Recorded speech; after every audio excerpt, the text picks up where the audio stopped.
Bismillahirrahmanirrahim. Alhamdulillahilladzi nawwara qulubaz zahidin binuril ma'rifati wal yaqin fatakhsha'a qulubuhum li rabbil alamin. Asyhadu an la ilaha illallah wahdahu la syarika lahu rabbul khalqi ajma'in wa asyhadu anna sayyidana Muhammadan abduhu wa rasuluhul amin.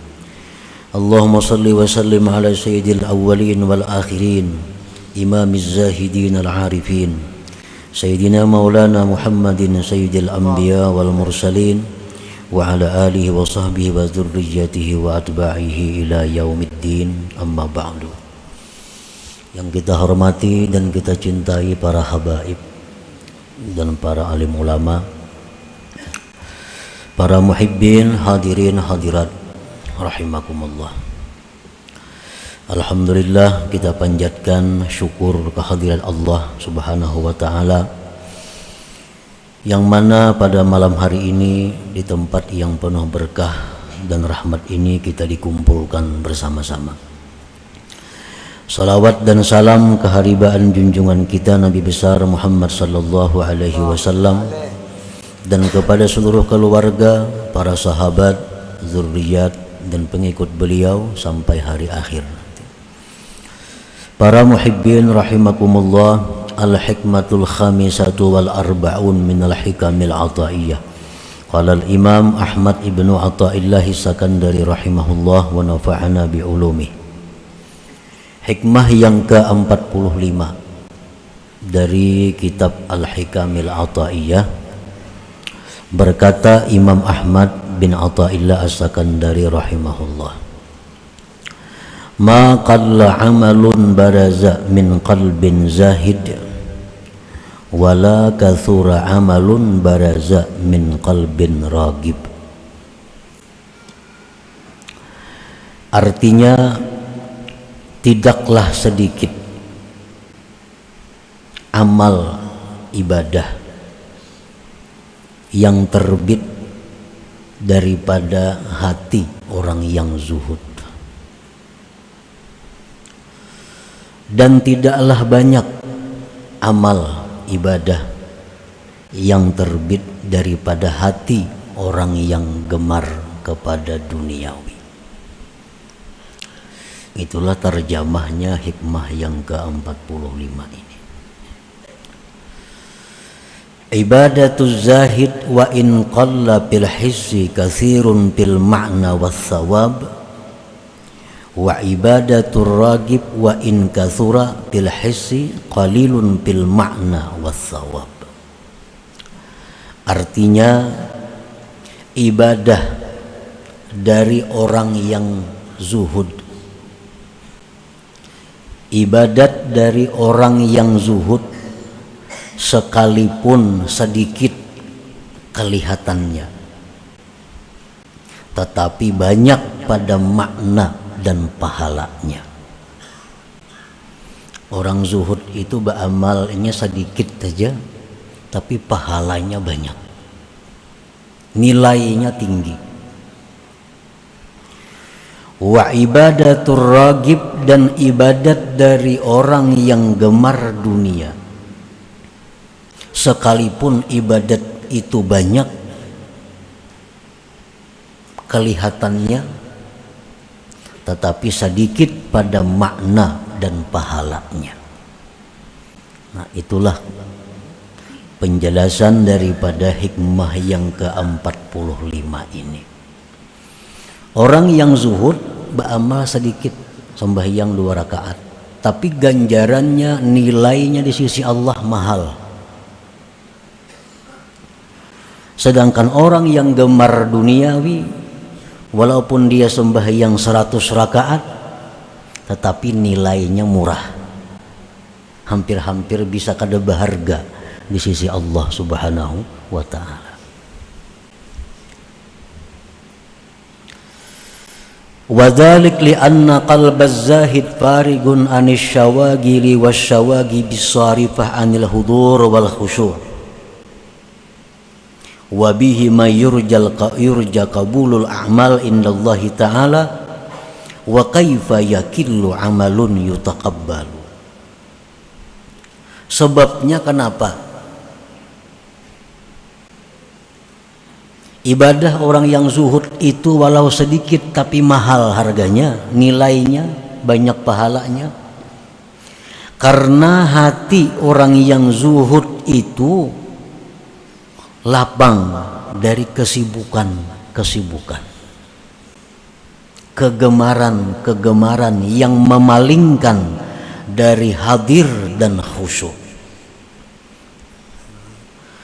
Dengan hadir dan khusyuk itu diharapkan amalnya diterima Allah. Dan bagaimana dikatakan sedikit kalau amal itu diterima di sisinya. Nah, itu sebabnya kenapa ibadah orang zuhud itu larang, Tuhan menghargai. Karena hati mereka itu sewaktu beribadah kepada Allah, hati mereka hadir dan khusyuk.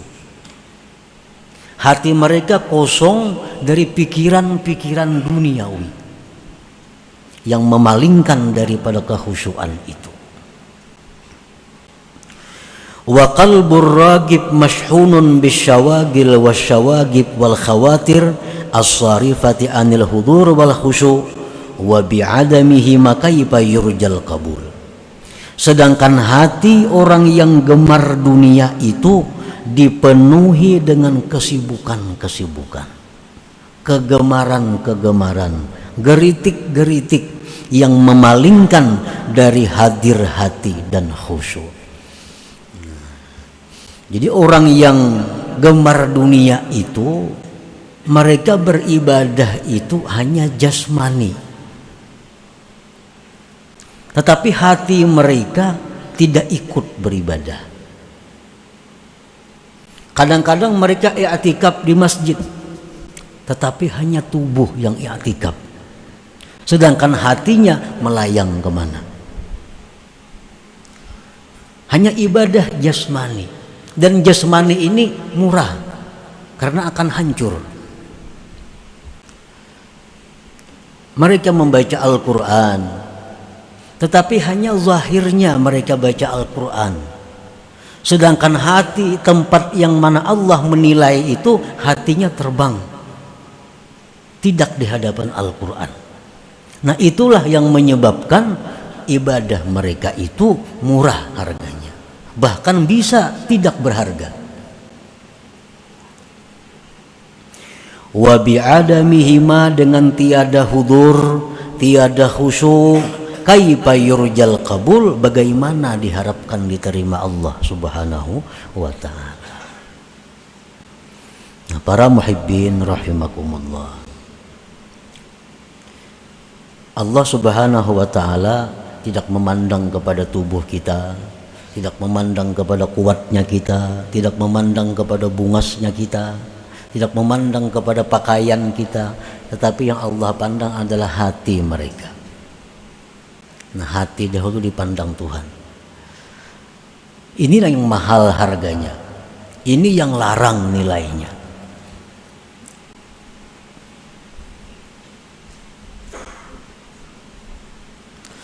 Waqad qala an-nabi sallallahu alaihi wasallam, la yaqbalullah min abdin amala hatta yashhada qalbuhu ma'a badanihi.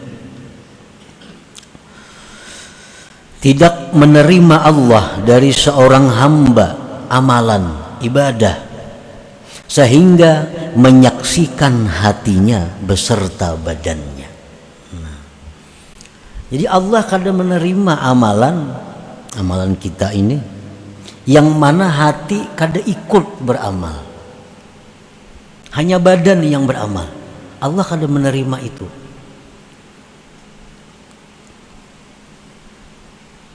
Hatta yashhada qalbuhu ma'a badanihi, sehingga hatinya menyaksikan beserta badannya.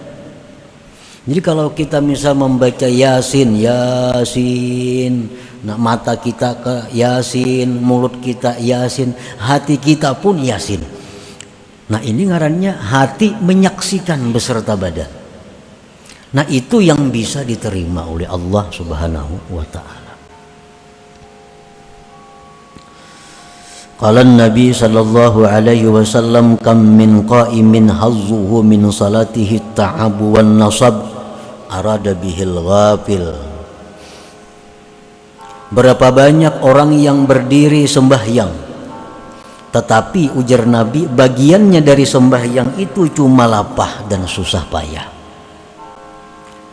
Berdiri semalaman sembahyang, tapi kada dapat apa-apa, hanya dapat lapah uyuh. Nah, Nabi menghendaki dengan ini adalah orang yang ghafil, orang yang lalai, orang yang lupa.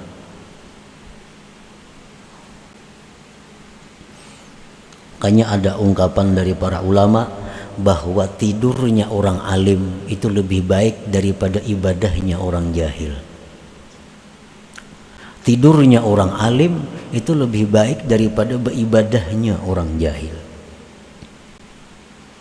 Nah, kenapa sebabnya? Karena orang alim ini kalaunya guringnya atas zikrullah. Niat guringnya orang alim tahu kayak apa supaya guring ini menjadi nilai yang ibadah. Nah, hendak guring berudu. Nah, sedangkan orang jahil ini mereka beribadah, tapi yang beribadah tuh hanya jasmani mereka, hanya jasmani. Hati mereka kada ikut berjamaah, kada ikut beribadah. Nah, para muhibbin rahimakumullah. Qala Nabi sallallahu alaihi wasallam laisa lil 'abdi min salatihi illa ma aqala minha. Ujar Nabi kita, tidak ada bagi seorang hamba dari sembahyangnya itu balasan kecuali yang dia sadar daripada sembahyang itu. Berapa persen sembahyang kita yang kita sadar? Berapa persen yang dalam sembahyang itu kita khusyuk, itulah yang diberi nilai oleh Allah Subhanahu wa ta'ala. Nah, para muhibbin rahimakumullah, jadi sembahyangnya itu hanya sekedar untuk menunaikan tanggung jawabnya, hanya sekedar untuk melepaskan kewajibannya. Sedangkan pahala, sedangkan hadiah dari Allah kada mereka dapatkan. Jadi jangan beranggapan mungkin itu jangan paraya sembahyang sama sekali. Nah, itu anggapan yang salah. Itu banget lagi nih tuh. Mengpajang kada khusyuk juga sembahyangnya paraya sembahyang berpahala kada. Nah, ini berat lagi. Sembahyang itu adalah menunaikan kewajiban kita. Dengan adanya sembahyang itu kita sudah terlepas dari siksa. Perkara berpahala kada berpahala itu perkara lain, tergantung bagaimana kita melaksanakan sembahyang itu. Nah, sama halnya ujar seorang raja, ujar raja, tiap-tiap rakyat isuk mesti datang ke istana membawa wadai.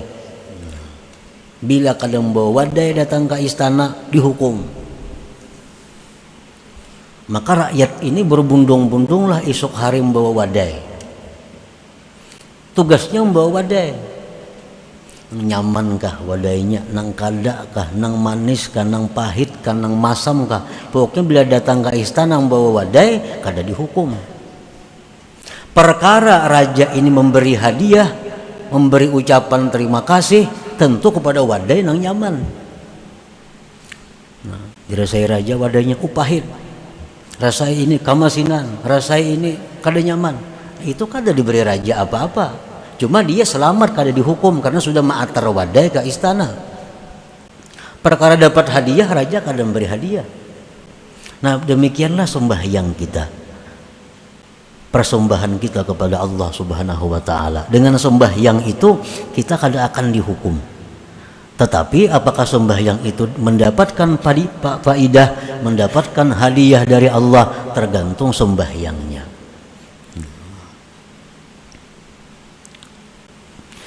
Para muhibbin rahimakumullah, wa bihi ma tasirul a'mal mudha'afatal ajri zakimatin aliyah indallah ta'ala. dengan hudur dan khusyuk, jadilah amal itu dilipat gandakan pahalanya, punya nilai yang tinggi di sisi Allah Subhanahu wa ta'ala. Makin hebat orang ini khusyuknya. Khusyuk itu macam-macam pulang tingkatannya. Ada khusyuk yang permulaan, ada khusyuk pertengahan, ada khusyuk tingkat yang tinggi. Nah itu lain-lain lagi Allah memberikan ganjaran kepada mereka itu. Qala Nabi sallallahu alaihi wasallam, innar rajulaini min ummati la yaqumani ila shalah wa ruku'uhuma wa sujuduhuma wahid wa inna ma baina salataihima ma baina sama wal ard. Sesungguhnya dua orang laki-laki dari umatku sama-sama sembahyang, rukuknya sama, sujudnya sama, tapi ganjaran yang diberikan Allah antara langit dan bumi. Sembahyangnya sama aja, betul 2 rakaat, rukuknya, sujudnya, suratnya sama yang dibaca, tapi Allah memberi pahala kepada yang satu dan kepada yang satunya seperti bumi dan langit jauhnya. Artinya apa? Yang satu ini sempurna khusyuknya, yang satu ini kada seberapa khusyuknya. Nah, jadi khusyuk dan hudur hati itu melipat gandakan amal, menjadikan amal bernilai tinggi. Dan ini bukan hanya semata-mata sembahyang. Kita berzikir itu diperlukan juga hudur dan khusyuk. Kita membaca Quran diperlukan hudur dan khusyuk. Kita membaca salawat diperlukan hadir hati dan khusyuk, supaya ibadah-ibadah kita itu diterima di sisi Allah Subhanahu wa ta'ala. Qala Ibnu Mas'ud, rak'atani min zahidin 'alimin khairun wa ahabbu indallah min ibadatil muta'abbidin al-mujtahidin ila akhirid dahri abadan sarmada. Berkata Ibnu Mas'ud radhiyallahu an, 2 rakaat dari orang yang zuhud, yang alim, lebih baik, lebih disukai di sisi Allah dari ibadah orang yang beribadah sampai sepanjang masa. Nah, orangnya zuhud, dengan sebab zuhud ini lalu hatinya kosong dari selain Allah. Sembahyangnya lalu ini sadar, sembahyangnya itu dia hadir 2 rakaat saja, nilainya lebih daripada orang yang beribadat sampai hari kiamat. Nah, 2 rakaat saja. Makanya tadi ujar Imam Ahmad, maqalla amalun baraza min qalbin zahid, tidak sedikit, artinya tidak sedikit, banyak apabila amal itu timbul dari hati orang yang zuhud. Dan amal itu sedikit bila mana timbul dari hati orang yang gemar kepada dunia. Nah, para muhibbin rahimakumullah. Qala ba'dul ulama ar-ragibu fid dunya qalbuhu ghafilun 'anillah walau kana yaqulu Allah Allah 'alad dawam. Orang yang gemar pada dunia hatinya itu lalai daripada Allah. Karena hati kita ini selalu mengingat apa yang dia cintai. Itu sudah pasti. Hati kita ini selalu mengingat dengan orang yang dicintainya. Bila yang dicintainya ini adalah Allah, maka hatinya selalu cenderungnya ke sana. Bila yang diingat ini adalah duniawi, maka hati pun cenderungnya kepada duniawi. Jadi hati kita ini cenderungnya kepada yang dicintainya. Orang yang gemar pada dunia itu hatinya lalai dari Allah, sekalipun mulutnya berkata Allah Allah selamanya. Orang berzikir Allah Allah Allah Allah Allah Allah Allah Allah Allah, tapi hatinya lalai, hatinya kemana-mana kan juga. Wazahid fid dunya zakarallah ala dawam walau qalla zikruhu bil lisan. Sedangkan orang yang zuhud pada dunia itu dia ingat Allah selamanya walaupun mulutnya sedikit mengata Allah Allah. amun amalannya kada banyak, kada Allah Allah itu. Cuma hatinya selalu kepada Allah, karena yang dicintainya adalah Allah.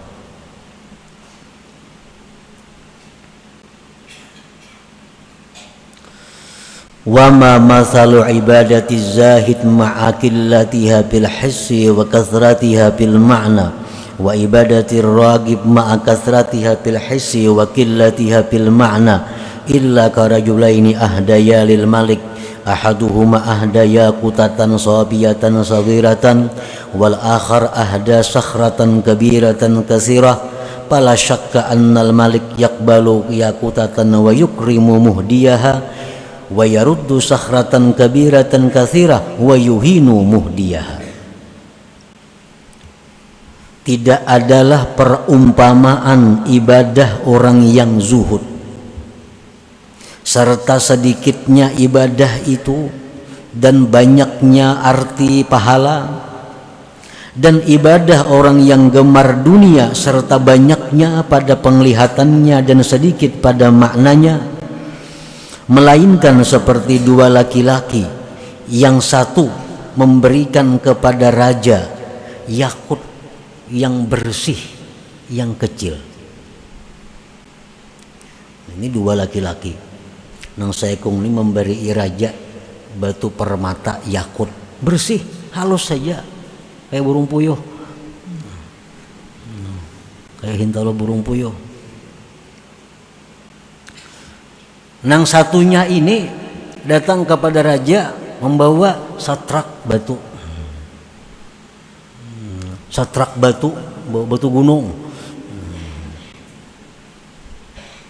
Datang ke istana membawa truk, sekalinya batu dalamnya.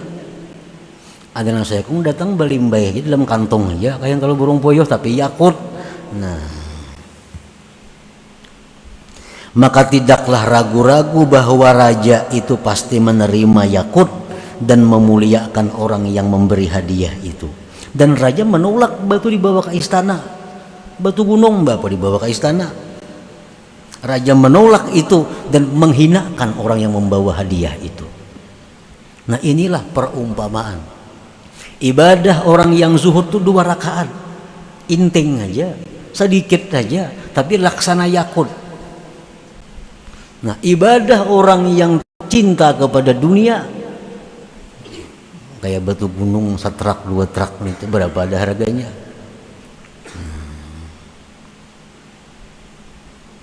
Nah, itulah perumpamaan ibadah dari manusia yang dipersembahkan kepada Allah Subhanahu wa taala. Nah, para muhibbin rahimakumullah. Nah, jadi di dalam hikmah yang ke-45 ini, pengarang hikam ini menekankan kepada kita untuk bersifat zuhud itu, supaya ibadah kita ini bernilai. Nah, supaya kita itu sembahyang, beribadah lainnya bisa menghadirkan hati kepada Allah Subhanahu wa taala. Nah, pengertian zuhud itu menurut kaum sufi, huwa bughdu kulli ma yashghalu 'anillahi ta'ala fayukhrijuhu wa yarfiduhu wa yatrukuhu fasara qalbuhu farigan amma siwallah wa bidzalik yumkinul hudur wal khusyu'. Zuhud itu artinya adalah membenci sesuatu yang melalaikan dia dari Allah. Membenci sesuatu umum, apakah sesuatu itu? Membenci sesuatu yang membuat dia lupa kepada Allah. Maka dia keluarkan dari hatinya, dia buang dari hatinya, dia tinggalkan daripada hatinya, sehingga hatinya itu kosong dari selain Allah Subhanahu wa ta'ala. Nah, ini pengertian zuhud itu. Bukan artinya zuhud itu miskin, kada tentu. Bukan zuhud ini harus fakir, kada. Orang kaya bisa zuhud. Karena zuhud ini perkara hati. Hatinya itu membuang hal-hal yang bisa melingahkan, melalaikan dia daripada mengingat Allah. Nah, itu dibuang.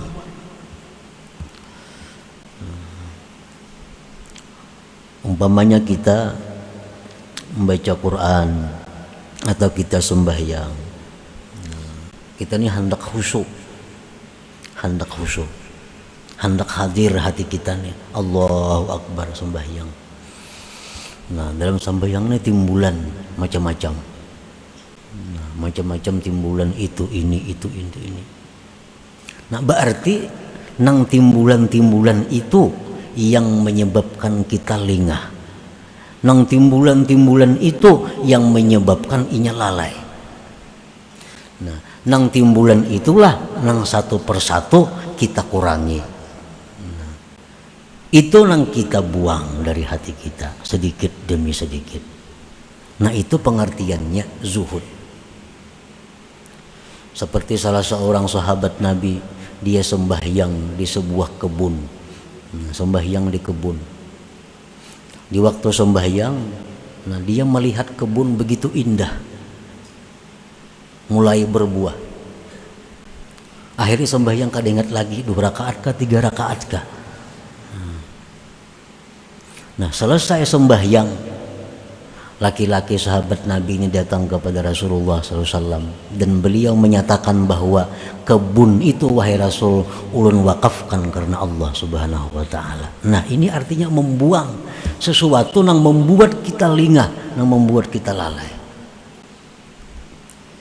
Nah, jadi apa-apa yang biasa muncul di hati kita, pikiran duniawi, nah itu jangan dihiraukan lagi, karena itu yang membuat kita lengah.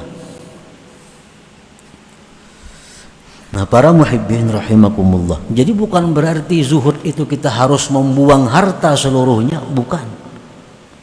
Yang penting kita mengusahakan, melatih diri supaya dalam sembahyang, dalam ibadah, bahwa hati kita itu kadang mengingat kepada itu. Jakanya kalau kita diatur nih, nah, kita sembahyang ini di masjid. Nah, di masjid semuaan, awak di masjid, hati di masjid, mata di masjid, telinga di masjid. Nah, kalau kita rahatan membaca Quran, semuaan kita membaca Quran. Nah, itu nang bisa mengolah kita khusyuk. Itu nang ngarannya kita hadir hati. Selama hati kita ini terpisah dari badan kita, kemana hati itu hinggapnya? Nah, di situ nang perlu kita latih, nang perlu kita tinggalkan sedikit demi sedikit. Nah, selama kita masih mengingun itu, memelihara itu, kita akan bisa khusyuk, akan bisa hadir dalam setiap ibadah kita.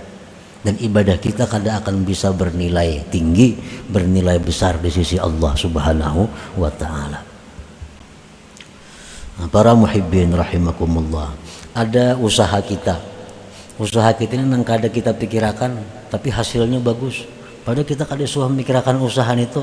Hari-hari berjalan normal, duit masuk, barang jalan, pikiran kita kada mengarah ke sana. Nah, ini usaha yang diberkati Allah.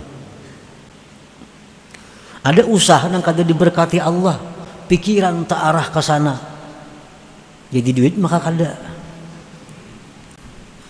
Berapa bulan udah mikirkan usaha nih, sembahyang di bawah sembahyang, membaca Quran, sampai setahun dah belum ada keuntungannya lagi. Nah, ini usaha yang mesti ditinggalkan, yang mesti dibuang. Kada kawa diingun usaha itu. Ini yang maulah kita lengah, lalai daripada Allah Subhanahu wa Ta'ala. Zuhud bukan melarang kita berusaha. Zuhud bukan melarang orang jadi kaya. Tetapi zuhud ini intinya adalah mengeluarkan dari hati setiap yang membuat kita lupa kepada Allah Subhanahu wa Ta'ala. Nah, itu yang kita keluarkan. Nah, para muhibbin rahimakumullah, selanjutnya hikmah yang ke-46. Ila hadratin Nabi sallallahu alaihi wasallam. Al-Fatihah.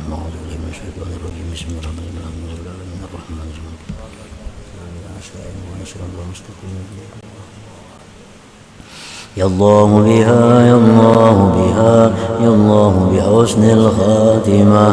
Ya Allah biha, ya Allah biha, ya الله بحسن الخاتمة يا الله بها يا الله بها يا الله بحسن الخاتمة ويا أيها الرجل منه شفاعة صلوا عليه وسلموا تسليما اللهم صل وسلم وبارك